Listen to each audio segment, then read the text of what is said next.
bonsoir à toutes et à tous. Bienvenue dans ce nouvel épisode de Ça pousse au Fénois, le MAG. Manger sain et équilibré à l'école, cela devient depuis de nombreuses années l'objectif principal des cantines scolaires. Il s'agit de nourrir de façon équilibrée et dans les règles d'hygiène les enfants scolarisés en maternelle et en primaire.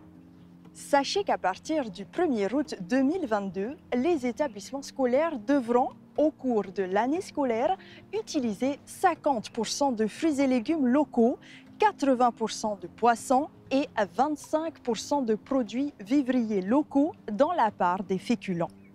En parallèle de cette politique de quotas, le pays développe deux autres programmes pour l'éducation au goût et aux bons comportements alimentaires en étroite collaboration avec les communes. Il s'agit de la création de potagers pédagogiques, de classes du goût et de cooking class dans les écoles élémentaires. Et justement, à l'école de Mataïa, Manihi Le Phoque, consultante en alimentation santé, accueille les élèves dans des potagers pédagogiques. Depuis de nombreuses années, Manihi prend très à cœur de veiller à ce que, dès le plus jeune âge, et donc dès l'école, les enfants aient une alimentation saine et qu'ils puissent ainsi développer des habitudes alimentaires saines et durables. Et bien sûr, un acteur essentiel dans la filière de la restauration scolaire est le SPCPF, le syndicat pour la promotion des communes, qui participe à l'effort en matière de santé publique pour le changement des habitudes alimentaires. Il est clair que la pause méridienne est un moment important pendant lequel chaque élève se retrouve autour d'un repas équilibré servi à la cantine scolaire, un lieu convivial et accueillant.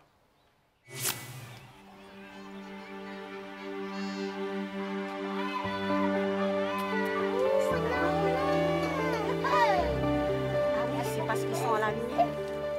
Parce qu'ils sont là. Ils sont tout à l'intérieur, tout au fond. Oh, il y a des trucs ici. Et de salade, et de tomates. D'accord. Alors, comment est-ce qu'on arrose? On se fait. J'accompagne assez régulièrement les écoles ou les communes qui souhaitent en fait avoir une approche plus globale et transversale de l'alimentation. Et dans le cadre des projets que l'on encourage, en tout cas, eh bien, effectivement, on démarre en général avec un potager pédagogique. Les préférences alimentaires, les habitudes alimentaires s'ancrent très tôt dans la vie d'un individu. Et si l'on souhaite faire évoluer les habitudes vers des pratiques beaucoup plus saines et durables, c'est important de commencer tôt.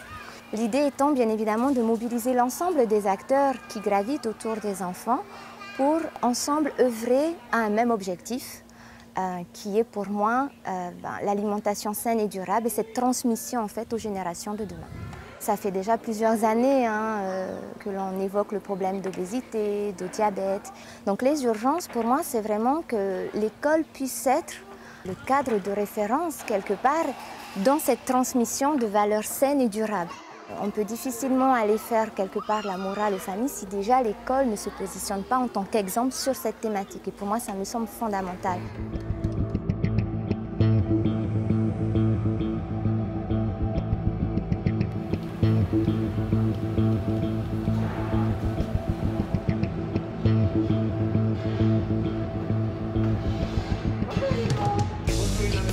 Pour nos élèves, on va proposer une blanquette de haoura au fafa avec des sauces. En entrée, on aura une salade de patates douces et en dessert, un gâteau à la banane à la farine de manioc. C'est un menu qu'affectionnent les enfants parce qu'ils apprécient beaucoup la blanquette de poulet ou la blanquette de veau. Donc on en profite des menus que les enfants aiment pour introduire les plats, les produits locaux, justement. Alors là, après, il est en train de faire revenir les champignons, les carottes avec le fafa. Et elle va incorporer de la crème liquide et ça va être notre sauce qui va accompagner le haoura.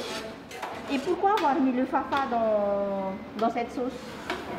C'est malheureusement un produit qui n'est pas très connu de nos enfants et ils le découvrent régulièrement dans la restauration scolaire avec nous.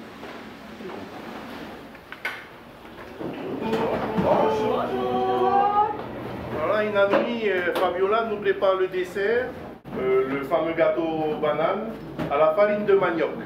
On reçoit de la direction de l'agriculture. Super. Derrière, on a Délestine qui prépare notre entrée du jour. Donc, c'est une salade composée où on a rajouté de la patate douce, c'est une nouveauté. Et très prometteur parce que les enfants apprécient beaucoup aussi, à grande surprise, la patate douce qui a des qualités nutritionnelles qu'on ne présente plus. Très bien. Toutes mes livraisons sont planifiées en fonction de mes besoins. Donc il est important qu'on établit le menu sur la période et bien sûr aussi en fonction d'un plan alimentaire supervisé par la direction de la santé. Le menu d'aujourd'hui, comme tous les autres menus, c'est après l'étude du gaspillage alimentaire. Nous identifions les recettes que les enfants affectionnent et nous en profitons pour introduire les produits locaux. Malheureusement, nos enfants d'aujourd'hui ne mangent plus autant varié, ne sont pas tournés vers une alimentation légumineuse. C'est un combat de tous les jours, nous ne passons pas assez de temps avec eux pour prendre le temps de leur faire découvrir les bonnes choses de la terre. On essaye d'utiliser des ruses pour introduire les produits dans les menus. Au moins un jour dans la semaine, nous avons un petit dessert plaisir en espérant que les produits locaux deviennent le plat plaisir de tous les jours.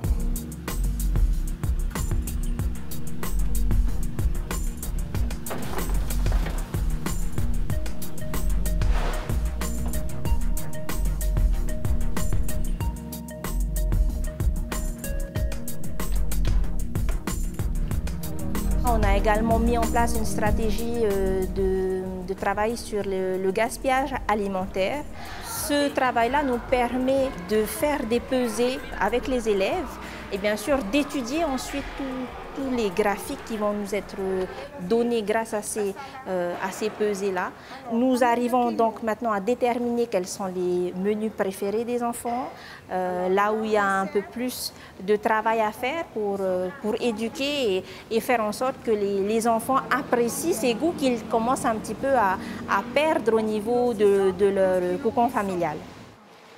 On espère que ces bonnes habitudes vont se perdurer une fois adultes, mais nous avons en effet besoin de tous ces partenaires-là, que ce soit des écoles, mais également des parents, et plus haut aussi au niveau du pays, du SPCPF qui nous accompagne également.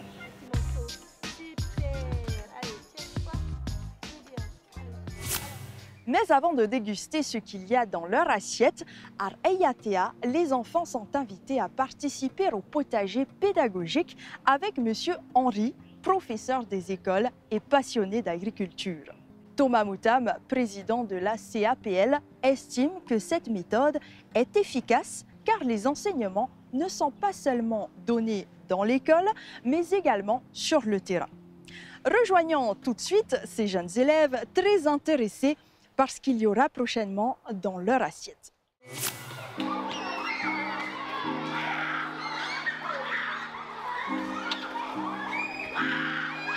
Nous avons créé depuis 5-6 ans ici dans les écoles les potagers pédagogiques. Donc nous avons un partenariat avec l'école primaire de Avera, de Faroua, de Opoa, le CJA pour Hine. Nous fournissons du compost, tout le matériel. Je pense que la méthode que nous avons utilisée dans les écoles, c'est une des méthodes efficaces parce que tu ne donnes pas les enseignements uniquement dans l'école, mais c'est sur le terrain. Et sur le terrain que tu apprends, et les plants de potats, des aubergines, des haricots. Regardez un peu cette taroua-là. Profitons de manger nos produits. En plus, ce sont nos produits de qualité. Donc Henri, le professeur qui s'occupe de nos élèves du potager pédagogique de l'école, de temps en temps, il invite les parents d'élèves. Les parents sont intéressés parce que ce sont leurs enfants. Et à la maison, donc, ils rentrent avec le petit rejet de semis, de potas, de salade, d'aubergines, tout ça. Donc ils vont planter. Je pense qu'il faut cette continuité par la suite. Mon objectif à travers le SPC, c'est de partager notre savoir-faire avec d'autres communes, en faisant des stages de formation pendant les vacances. Nous avons fait l'expérience, nous avons eu le résultat. En fin de compte, nous faisons des enseignements sur la croissance de la plante, du semis jusque dans l'assiette, à la cantine. C'est une plantation bio, c'est-à-dire il n'y a aucun produit chimique. C'est tous les feuilles que nous ramassons par terre, on récupère tout.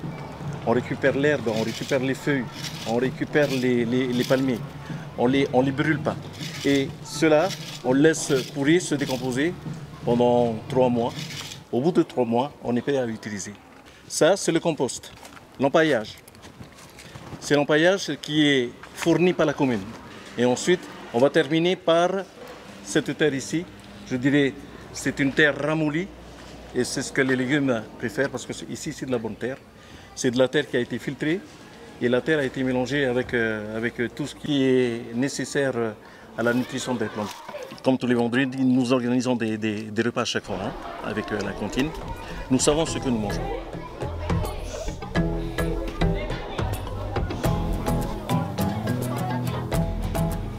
Aujourd'hui, on avait fait du gratin de taro avec un peu de feuillis par-dessus, avec du poulet rôti, la sauce avec et la salade à montrer. On a transformé beaucoup de produits, que ce soit il y a aussi le feuillis hein, qu'on pouvait faire en gratin aussi, le ourou qu'on pouvait faire en purée, les maniocs, puis après on prenait aussi les aubergines, hein, on transformait, on fait des beignets avec. Hein. Au début c'était un peu difficile, mais maintenant ça va mieux maintenant.